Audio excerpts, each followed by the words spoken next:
네, 여러분 안녕하십니까. 조국 씨, 조국 전 서울대 교수, 조국 전 법무장관. 조국 씨 내년 총선에 출마할 것 같습니까? 에이, 그래도 그렇지. 세상에 그런 일이 있으려고 이렇게 생각하십니까? 아니야. 나는 100% 출마한다고 봐. 딸내미까지 들썩거릴걸? 그런다잖아. 한국 헌정사에 처음으로 부녀 동반 출마. 충분히 가능하지. 이렇게 보십니까? 어느 쪽이십니까? 요즘 이제 그 가까운 친구들 만나면 아주 이 조국 얘기가 재미납니다. 여러 가지 분석도 가능하고, 또 하나는 조국은 무슨 일이든 할 수 있는 그런 캐릭터이기 때문이기도 하지요. 아무튼 뭐 여러 가지 여론조사를 하고 이리 재고 저리 재고 뭐 정치적 득실 관계를 따지고 친문파, 뭐 친노파 또는 뭐 이 친명파 등등의 여러 개 얽히고 설킨 문제가 이제 어떻게 가닥을 잡으냐에 따라서 조국의 정치적인 행보도 그 로드맵이 이렇게 좀 더 구체화 될 것으로 보여지는데요. 아마 여론조사를 많이 할 겁니다.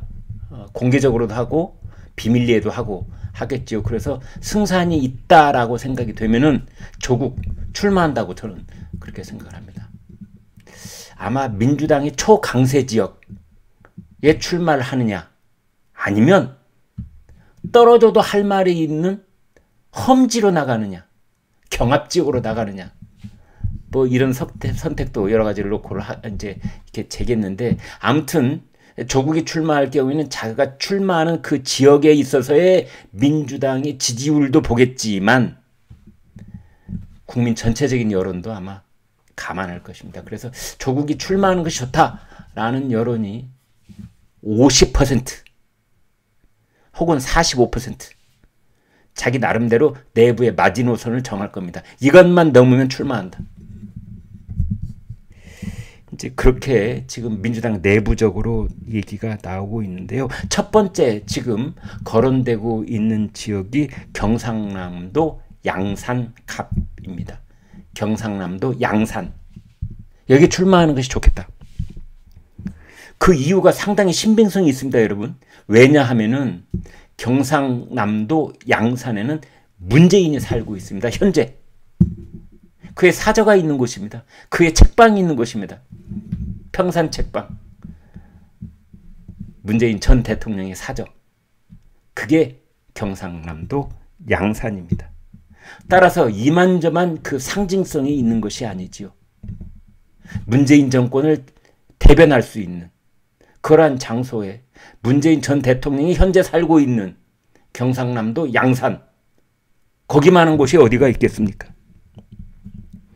특히 지난번에 왜 조국이 거기를 갔었잖아요. 그래서 뭐 독주를 곁들여서 밥도 먹고 또 평산 책방에 가서 1시간 반 동안 책팔이도 하고 그랬다면서요. 거기가 조국의 책이 가장 많이 팔린 곳이기도 합니다. 뭐 법고전 산책인가 그런 책 있지 않습니까? 그러니까 책 장사하러 갔다 뭐 이런 말도 있기는 한데요. 지금 그 경남 양산 갑의 현역 국회의원이 국민의힘 소속입니다. 윤영석. 마침 잘 됐죠. 국민의힘을 상대로 해서 윤영석 현역 의원을 상대로 해서 총선을 치른다. 단기 필마로. 윤영석 의원은 64년생이고 조국은 65년생입니다. 그러니까 나이도 엇비슷합니다. 윤영석이 3선 의원입니다. 3번이나 내리 국회의원에 당선이 됐기 때문에 어떤 정치적 몸무게로 따져본다면 전국적인 지명도로에 조국이 훨씬 앞서 있지만, 그래도 조국은 이번에 이제 초선에 도전하는 거고 윤영석은 이미 3선을 했고 4선에 도전을 하는 중진이기 때문에 둘이 붙여놓으면 볼만하다. 뭐 이런 얘기가 나오고 있는 겁니다. 그래서 이제 조국 씨가 만약 출마를 하게 되면은 경남 양산 갑이 될 것이다. 이제 이게 첫 번째 얘기고요. 두 번째로 이제 거론되고 있는 것은 부산입니다. 부산. 왜 부산이냐? 조국 고향이 부산입니다. 초등학교, 중학교, 고등학교 다 부산에서 나왔습니다. 그러니까 조국은 부산 토박입니다. 부산에서 출마하는 건 하등 이상할 게 없는 것이지요.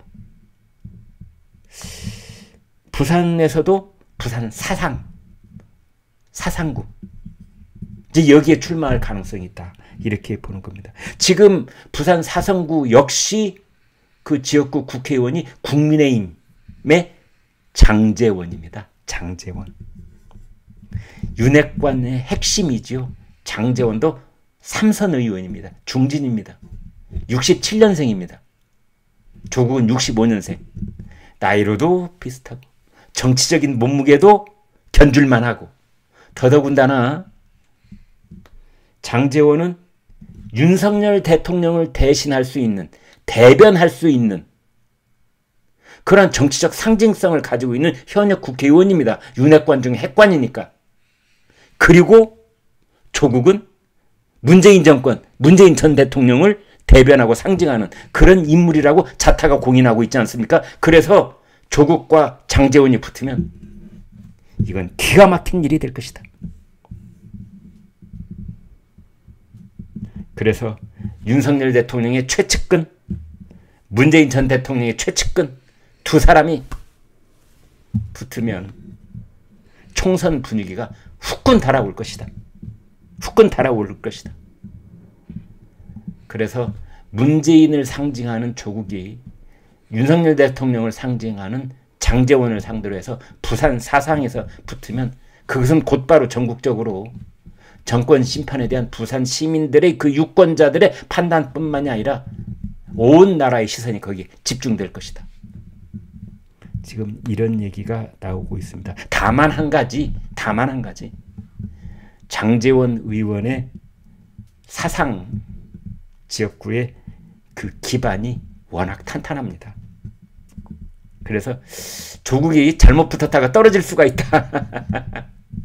참패를 당할 수가 있다. 그래서 뭐 해운대 쪽으로 돌아가는 거 아니냐 뭐 이런 얘기도 나오고 있습니다. 아무튼 조국이 프로야구 롯데자이언츠의 또 광팬이라고 하는 얘기도 있고 그러는데요. 아무튼 지금 사람들은 조국이 부산 사상으로 나와라. 그럼 조국 대 장제원 양쪽이 상징성이 만만치 않고 전국적으로 총선 분위기가 뜨겁게 달아오를 것이다. 그래서 한판 제대로 붙어보자. 뭐 이런 얘기도 나오고 있습니다.